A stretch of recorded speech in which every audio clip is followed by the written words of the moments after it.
TBP news, आवाज तुमचा, साथ आमची। भाजपकडून आवाज दाबण्याचा प्रयत्न होत आहे, पण नागरिक म्हणून लोकशाही टिकली पाहिजे।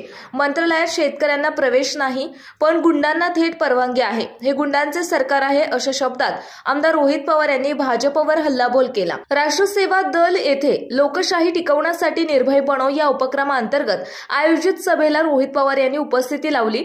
त्यावेळी ते पत्रकारांशी बोलत होते। ज्येष्ठ पत्रकार निखिल वागळे यांनी आमचाही विरोध केला होता।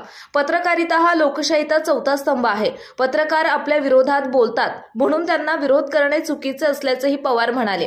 पोलीस आयुक्त अमितेश कुमार यांनी गुंडांची झाडाझडती घेतली, त्याबद्दल त्यांचे कौतुक आहे। पण परेड घेतल्यानंतर दुसऱ्या दिवशी गुंडांनी रील्स केले। या गुंडांना सरकार पोसत आहे। लोकसभा विधानसभा निवडणुकीत भाजप गुंडांना बाहेर काढून आवाज दाबण्याचा प्रयत्न करणार। भाजपचे कार्यकर्ते वरून आलेल्या आदेशाचे पालन करतात, त्यांना कार्यक्रम काय आहे हे माहिती नसते। या सर्व घटनांना गृहमंत्री जबाबदार आहेत। मी निखिल वागळे यांना ऐकण्यासाठी आलो आहे, असे पवार यांनी सांगितले। आपल्या भागातील महत्त्वाच्या आणि ताज्या बातम्या पाहण्यासाठी आज